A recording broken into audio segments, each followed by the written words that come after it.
Hi everyone, hello from Ohio. We're just wrapping up discussion 2 now on adaptations, and so we're just going to look at a couple of adaptations in plants to various different environments. You may recognize some of these, they're kind of common household plants. Shavkat, these have various adaptations to survive in low light. Where are they from? Absolutely, they are from tropical forest understory. A number of the plants you see, for example, is begonia, and they are able to persist and photosynthesize and grow in really low light conditions. So the tropical forest understory environment is somehow similar in light conditions to the household light conditions that they find. And because they don't want to always invest in carbon in reproduction, they often reproduce genetically. So when a leaf breaks off or a branch breaks off, a new plant grows out of that. Let's go look at some of the adaptations to environments with very low water. So you'll recognize this cactus from very arid environments. So what's really interesting is that in these groups, the leaves have been completely reduced in surface area to form these needles like this. And it's actually the stem or the trunk, this part here, that does the photosynthesizing.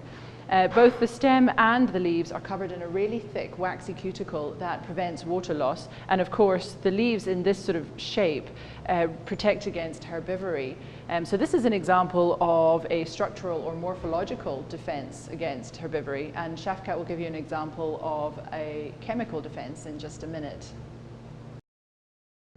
As Claire was pointing out with the cactus, this aloe, although they're from a very different family, inhabits arid areas and have these modified leaf margins that are prickly or thorny.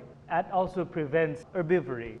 Arid area plants also photosynthesize during the day, but they take in carbon dioxide during the night. So they open up the stomatas and close it during the day and photosynthesize in the presence of light in a pathway called CAM photosynthesis.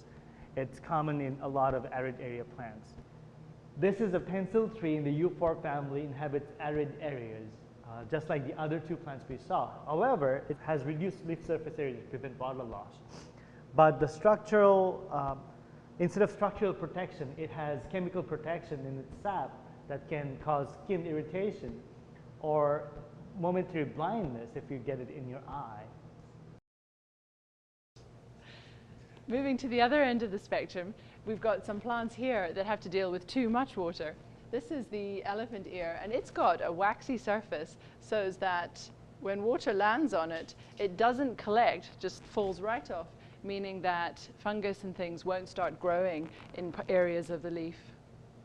These are ficus leaves that have acuminate tip that helps drain water off the surface so that fungus and things don't grow on it.